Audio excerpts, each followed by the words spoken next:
लहराते खेत खलियान, ढोल की बीट पर नाचते सरदार और सेवा भाव के लिए सब कुछ लौटा देने वाली जनता। आज यही ब्यूटी है साडे पंजाब दी, जिसे भारत का कोना शोना जानदा है जी और पहचानदा है, और इसकी मिट्टी को सोना कहते हैं। कुल मिलाकर ये स्टेट केवल पंजाब नहीं बल्कि भारत का उड़ता पंजाब है, जहां के लोगों की बैटरी हमेशा चार्ज रहती है। लेकिन अब जरा इन हेडलाइंस पर नजर डालिए।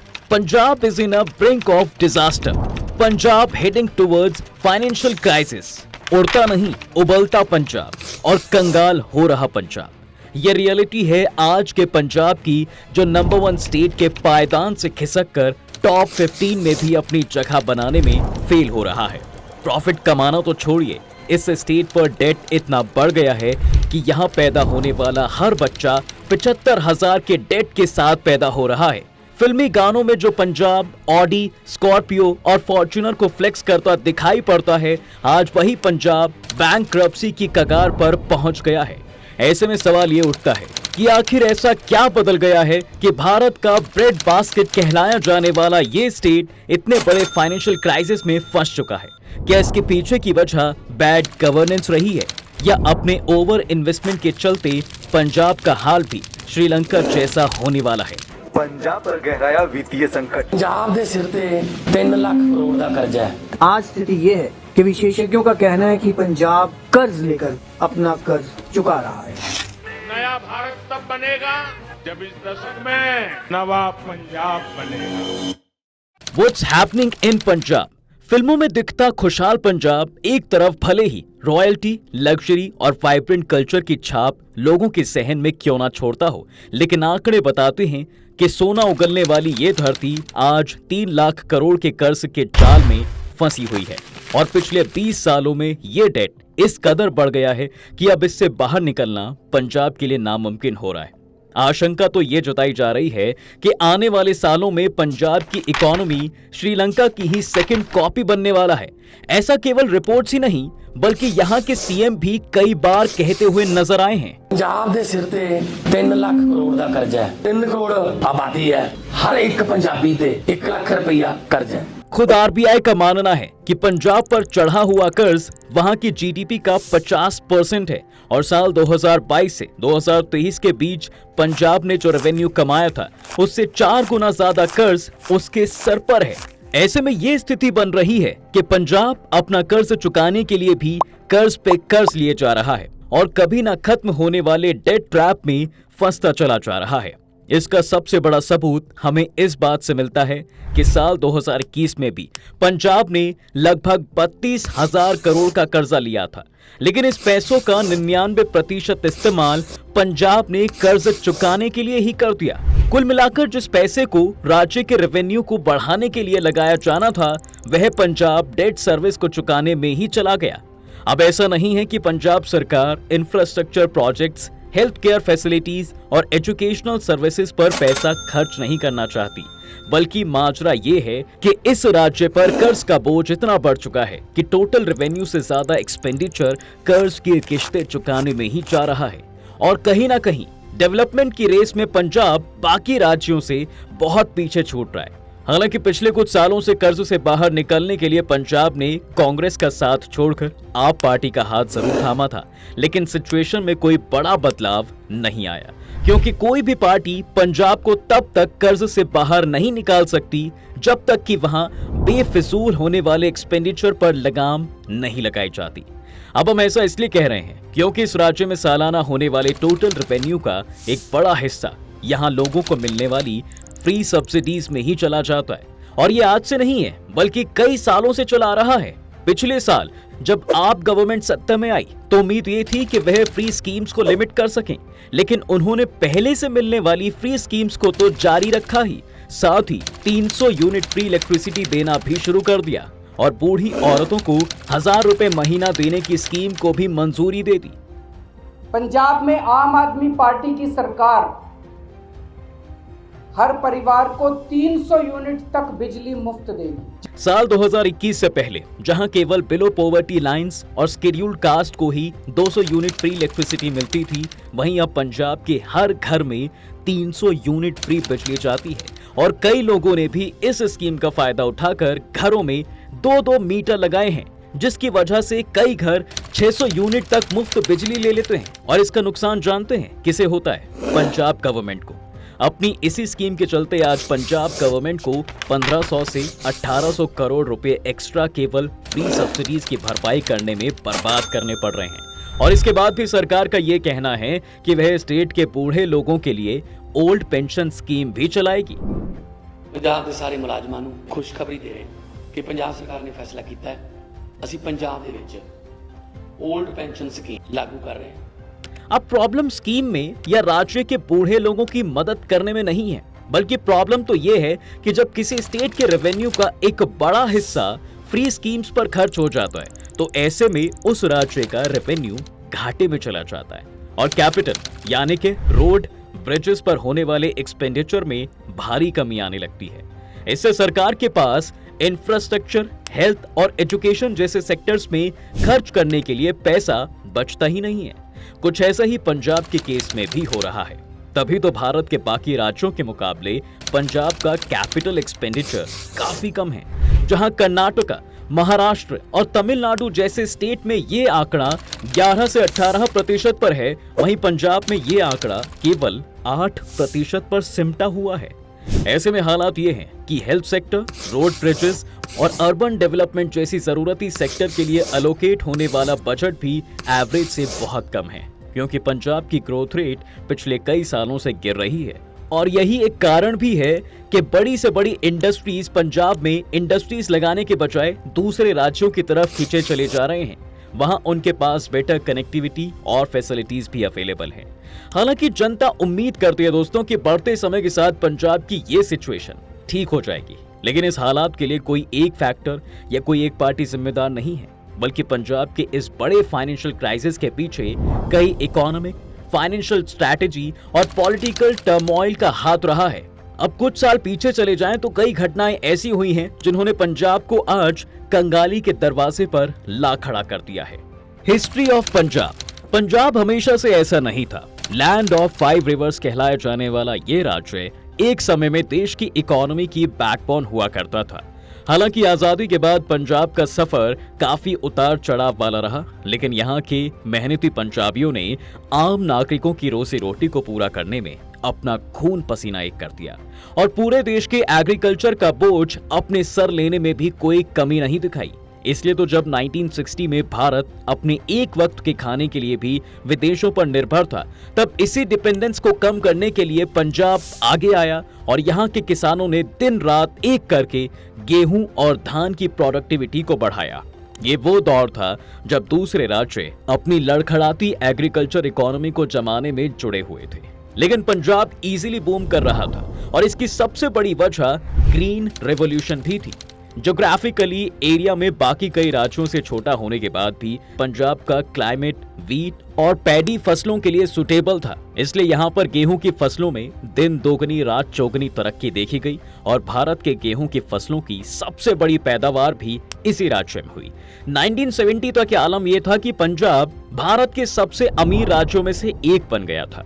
यहाँ इस्तेमाल होने वाले high yielding seeds, fertilisers, pesticide से पंजाब का एग्रीकल्चर प्रोडक्शन बहुत तेजी से बढ़ा। इसका नतीजा ये हुआ कि इस राज्य की सरकार ने मंडीज, रोड्स और इलेक्ट्रिसिटी जैसी बेसिक फैसिलिटीज को भी डेवलप कर दिया, जिससे न केवल पंजाब का विकास हुआ बल्कि पंजाब का किसान भी अपनी फसल के साथ बाजार तक पहुंचा।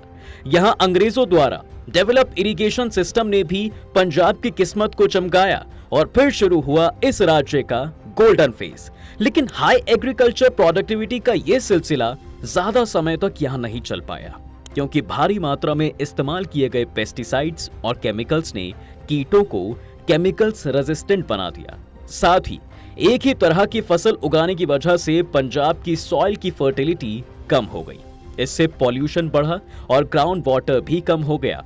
ऐसे में पंजाब की एग्रीकल्चर प्रोडक्टिविटी गिरती चली गई। जो ग्रोथ रेट आसमान छू रही थी वो भी 4.7% पर आकर रुक गई। अब क्योंकि पंजाब की इकोनॉमी मोस्टली एग्रीकल्चर पर बेस्ड थी, इसलिए एग्रीकल्चर सेक्टर में आई इस आंधी ने पंजाब की इकोनॉमी की जड़ें हिलाना शुरू कर दिया।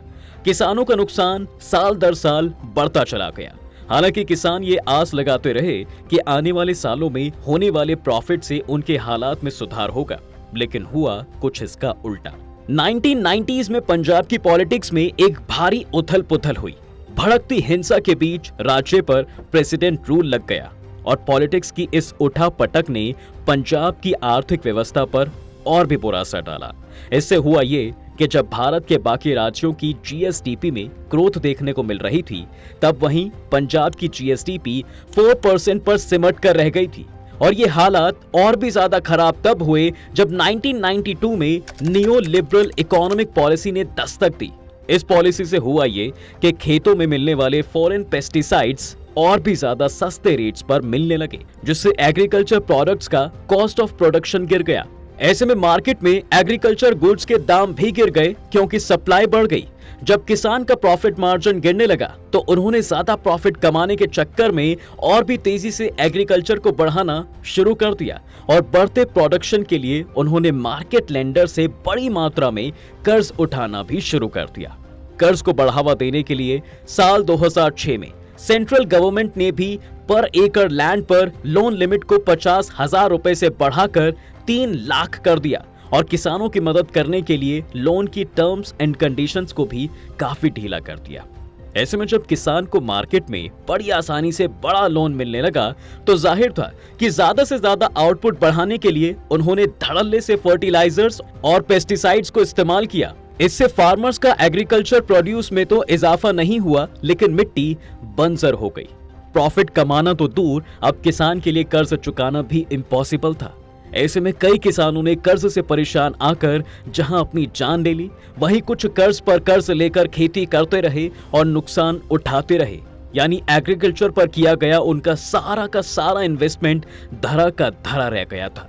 लेकिन इन सबके बीच पंजाब के पॉलिटिकल सिस्टम ने क्या किया और आखिर उन्होंने कैसे पंजाब की इकोनॉमी को ऊपर उठाने की कोशिश की?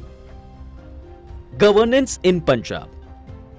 पंजाब के कंगाली में फंसने की एक वजह ऐसी पॉलिसीज रही जिन्होंने शॉर्ट टर्म में पंजाबी किसानों को फायदा तो पहुंचाया, लेकिन लॉन्ग टर्म में इन्हीं पॉलिसीज ने पंजाब का बंटा धार भी कर दिया। दरअसल 1990 से ही पंजाब की एग्रीकल्चर इकोनॉमी जब दम तोड़ने लगी तो सरकार ने लोगों के लिए न्यू ऑल्टरनेटिव सॉल्यूशन और एम्प्लॉयमेंट ढूंढने के बजाय ऐसे कई फ्री स्कीम चलाई जिससे न केवल पंजाब के किसानों पर कर्ज बढ़ने लगा, बल्कि पंजाब के फाइनेंशियल बजट पर भी बर्डन पड़ने लगा था। इसकी शुरुआत सबसे पहले फ्लैट इलेक्ट्रिसिटी रेट से हुई, जिसे खास तौर पर किसानों के लिए कम किया गया था, क्योंकि तब किसान सिंचाई में इस्तेमाल होने वाले हैवी ट्यूबवेल्स का इलेक्ट्रिसिटी बिल नहीं भर सकता था। लेकिन ये एड पंजाब की तरक्की का दुश्मन तक बना जब फ्री बिजली देना इलेक्शंस में पॉलिटिकल पार्टीज के बीच एक नया ट्रेंड बनकर उभरा। 1990 से ही पंजाब की सत्ता को जीतने के लिए फ्री बिजली का प्रॉमिस हर पार्टी करने लगी और इसकी सीधी मार पंजाब के इकोनॉमिक बजट पर भी पड़ी।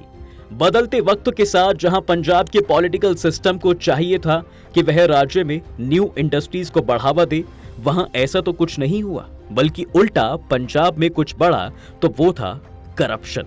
इसके अलावा जब भारत के बाकी स्टेट अपने यहाँ पर इंडस्ट्री सेटअप करने के लिए रूल्स और रेगुलेशंस को ईज आउट कर रहे थे, तब वहीं पंजाब में बैठी सरकार उल्टी गंगा बहा रही थी। वो इंडस्ट्रीज के लिए इतने हार्ड रूल सेटअप कर रही थी कि पहले से ही पंजाब में एग्जिस्ट करने वाली फार्मास्यूटिकल्स कंपनी और टेक्सटाइल इंडस्ट्री भी दूसरे शहरों का रुख कर रही थी। ऐसे में कोई नया बिजनेस स्टार्टअप पंजाब को अपना हब नहीं बनाना चाहती थी और कहीं ना कहीं पंजाब गवर्नमेंट भी यही चाहती थी, क्योंकि इस राज्य का प्राइमरी फोकस अभी भी एग्रीकल्चर ही था। इसी का नतीजा ये निकला। इकोनॉमिक फ्रीडम इंडेक्स के मुताबिक साल 2005 और 2011 में ईज ऑफ डूइंग बिजनेस में पंजाब की रैंकिंग 6th पोजीशन से 12th पोजीशन पर स्लिप हो गई। यानी जहां दूसरे राज्यों ने डेवलपमेंट के लिए इंडस्ट्री और सर्विस सेक्टर को ज्यादा तवज्जो दी, वहीं पंजाब ने खेती की राह नहीं छोड़ी। इसलिए तो आज जहां पंजाब की ओवरऑल स्टेट्स का एग्रीकल्चर सेक्टर में एवरेज कंट्रीब्यूशन 18% है, वहीं पंजाब का ये कंट्रीब्यूशन 29% है। अब एग्रीकल्चर सेक्टर से किसी भी गवर्नमेंट के लिए मोटा पैसा कमाना मुश्किल हो जाता है, क्योंकि एग्रीकल्चर इनकम पर इनकम टैक्स नहीं लगता। हालांकि कुछ इनकम टैक्स से पैसा बनाया जा सकता है, लेकिन हमारे देश में एग्रीकल्चर सेक्टर में प्रॉपर डॉक्यूमेंटेशन और ऑर्गेनाइज्ड वर्क ना होने की वजह से सरकार के लिए ऐसा करना मुश्किल हो जाता है और कुल मिलाकर कहीं ना कहीं पंजाब की एग्रीकल्चर इकोनॉमी ही उसकी तरक्की में बाधा बन जाती है। हालांकि पंजाब गवर्नमेंट चाहती है कि वह बड़ी बड़ी इंडस्ट्रीज और आईटी कंपनी को पंजाब की तरफ अट्रैक्ट करे, और ऐसा हुआ भी है, लेकिन पंजाब का पोटेंशियल यूथ इन कंपनी में कम सैलरी पर काम करने के बजाय या तो कनाडा जाना चाहता है या फिर खेती करके ही पैसा कमाना चाहता है। तभी तो चंडीगढ़, अमृतसर और मोहाली जैसे शहरों में बड़ी बड़ी कंपनीज होने के बाद भी पंजाब का अनएम्प्लॉयमेंट और माइग्रेशन रेट तेजी से बढ़ रहा है। यानी एक तरफ तो सरकार के सामने डेट ट्रैप की मुसीबत पहले से ही खड़ी है, ऊपर से एजुकेटेड पंजाबी यूथ के बाहर जाने से कई और प्रॉब्लम्स पंजाब गवर्नमेंट के सर पर आ खड़ी हुई हैं। मगर सवाल ये आता है कि आखिर पंजाब के पास इन समस्याओं का समाधान है क्या? आखिर कैसे वह खुद को दोबारा से एक प्रॉफिट मेकिंग स्टेट्स की लिस्ट में खड़ा कर सकता है? How to overcome the debt trap? देखिए, इसका सॉल्यूशन बड़ा ही सिंपल है। पंजाब को कंगाली के दलदल से बाहर निकलने के लिए आज सरकार को राज्य के एक्सपेंडिचर में कमी लाने की जरूरत है और रेवेन्यू को बढ़ाने के लिए न्यू इकोनॉमिक पॉलिसीज को इंप्लीमेंट करने की भी जरूरत है। पंजाब गवर्नमेंट को करना यह चाहिए कि वह सबसे पहले फ्री स्कीम्स को लिमिट करें और पावर सब्सिडीज को कम करें ताकि एक्सपेंडिचर में कमी आए। इसके अलावा प्रो बिजनेस पॉलिसीज को भी इंट्रोड्यूस करना इंपॉर्टेंट है ताकि न्यू बिजनेस कंपनी पंजाब की तरफ अट्रैक्ट हो और अपना पैसा पंजाब में इन्वेस्ट कर सके। इससे न केवल पंजाब की इकोनॉमी को न्यू बूस्ट मिलेगा, बल्कि वहां के लोगों को रोजगार भी मिल सकेगा।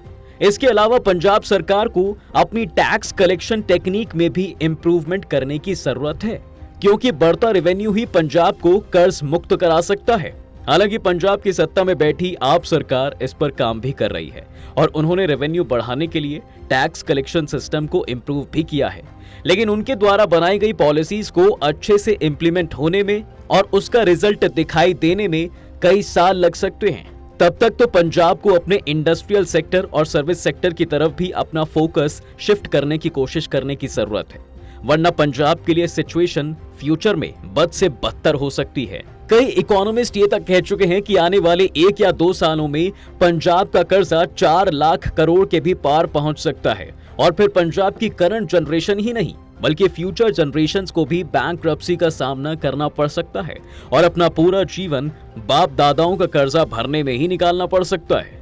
अब ये डिसाइड पंजाब को करना है कि ये कर्जा भरने वाला कौन है और इसका खामियाजा किसे भुगतना है। तो दोस्तों, पंजाब की इस कंगाली का असल कारण आप किसे समझते हैं? हमें कमेंट सेक्शन में जरूर लिखें। इसी के साथ हम आपसे विदा लेते हैं। वीडियो पसंद आई हो तो इसे लाइक और शेयर करना बिल्कुल ना भूलें और चैनल को सब्सक्राइब भी जरूर कर लें।